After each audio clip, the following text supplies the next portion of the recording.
Hi there, gorgeous, and a very happy Frugal Friday to you. Hope you are having a fabulous day. In today's video, I wanted to share with you some rather unusual and maybe some you've heard of ways that you can use your makeup for purposes other than what it was designed to do. So, in other words, instead of just applying concealer underneath your eyes, there are other ways that you can use it too. So I'll be sharing different methods with you like that and showing you how you can repurpose existing makeup products that you already have. First method I have to share with you is one that I've talked about before, but it's so good that it's worth mentioning again. And that is using concealer to clean up the edges of your wings. Now, I will be completely transparent with you. My wings never look as sharp as what you see when the final result is shown. They never look that good when I first apply them. They are all over the place. I am typically having these big chunky wings when I do them. I have come to rely on concealer for cleaning them up and sharpening those edges, and it truly does make a world of difference. So if you're not the best when it comes to creating really sharp wings, don't worry, I'm not either. But hey, this trick is one that's really great to have in your arsenal specifically for that. If you love the look of cream blushes, but you have existing powder blushes in your drawer, you can turn them into a cream blush with one simple additive. Take a little bit of setting spray. In the example I'm showing you here, I'm using Neutrogena's Healthy Skin Blush in the shade number 10 Rosy, and I'm also using the Rimmel Stay Matte Fix and Go setting spray. Dip your finger into the blush first, and then spritz your finger with the setting spray and apply onto your cheeks like normal. You can also use a brush for this same method, but I wouldn't recommend spraying the brush and then putting it into the blush. You want to pick up the blush first and then spritz it with the setting spray. And when you apply it, you'll notice that you get a very creamy consistency that's easy to blend in, and it melts into the skin. It looks absolutely beautiful. So if you have a powder blush that you really love the color of, but you haven't been able to find a cream blush just like it, you can repurpose it like that, and there's no need to go out and buy a separate cream blush when you can just take these two items together and create your own. Another tip I want to share with you is really interesting, and I tried this two different ways, so I'll show you both ways that I tried it. If you want to thicken up your lashes, take a little bit of concealer and apply it to the root. Now, I did that in the initial test to see what would happen, and unfortunately, when you apply the concealer first, it makes the lashes fall flat. No matter how much you curl them, no matter how much heat you apply, they just fall flat. So, but it does thicken up the lashes, and you can see it there, how much thickness it did add to the lashes. What I attempted to do the second time I tried this was applied a waterproof mascara first, and then I took a little bit of concealer, applied it to the root base of the lashes. A little bit goes a long way. You really do not need much here. And it acts like a primer. It does really thicken up the lashes.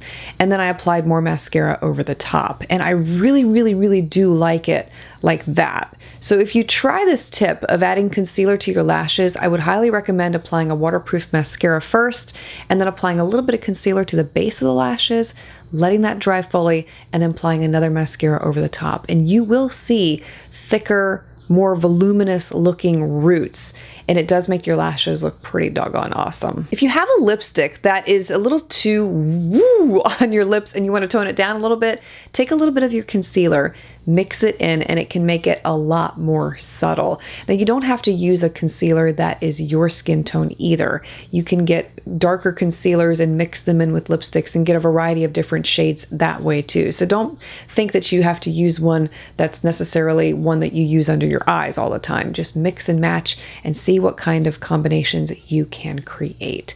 Another great thing about concealer on the lips is that if you apply a really vibrant shade, and let's just say you just don't want to wear that shade and you think, oh my gosh, it's too much.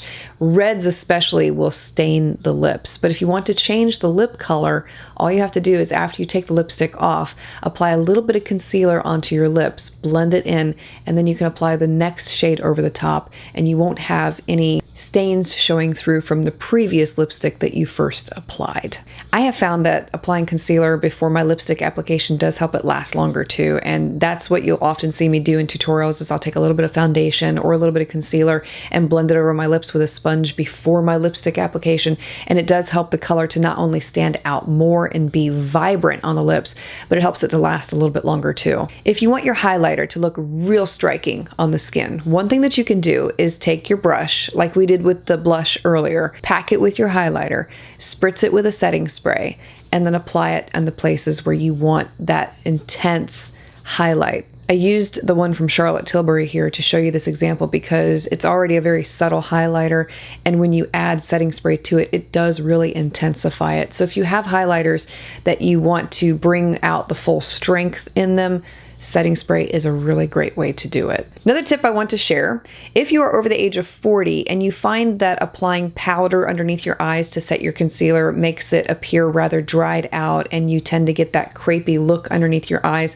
don't use powder to set underneath your eyes at all. Instead, take a brush, spritz it with some setting spray, and then use that to set your under eye area. And this will avoid that cakey, dried out appearance, but still help to set the concealer in place so that it doesn't crease later on in the day.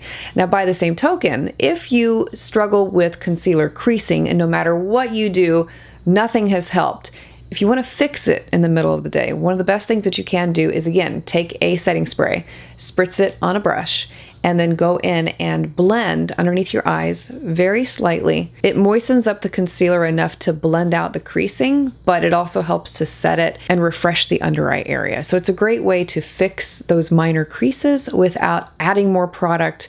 Don't be afraid also to use your eyeshadows as highlighters. A lot of those really shimmery, glittery, sparkly shades in palettes can sometimes be used on the high points of the face as a subtle highlight, or even if you want to add a little bit of glitter to your face. There's nothing wrong with that if you want a little bit of sparkle. It's a great way to do it. Finally, the last tip I have to share with you is one you've probably heard so many times before, but since we're talking about multi-purposing products here, it's a great time to mention it. If you are looking for a lighter coverage on your skin and you don't necessarily want to go with a foundation, something that you can do is take a little bit of your concealer, mix it in with a moisturizer, and then apply it on your face. And this will act like a BB cream. The way that I generally do it is I'll take a little bit of concealer on the back of my hand and then mix it with the moisturizer and then apply it like that. And a sponge will give you the most natural looking appearance. It's not to say that you can't use your fingers or a brush for that matter, but a sponge does give a soft, diffused look to the skin. What I love so much about that particular method is that it doesn't look caked on. The skin looks very radiant, natural, glowy, and you're getting the benefits of a moisturizer with a little bit of pigment mixed in. So I hope that you found these tips helpful today. If you have any of your own, feel free to share those below in the comments.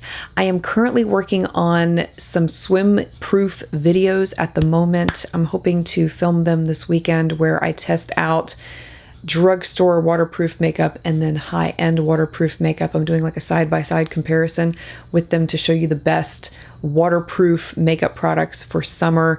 And then I'm also working on a video about the top 5 foundations that are best for swimming. So those videos will be coming soon. I'm very excited about putting those together for you. Anyway, I thank you so much for being here, for taking the time to watch today. I want to wish you a beautifully blessed weekend ahead, and I look forward to seeing you again next time.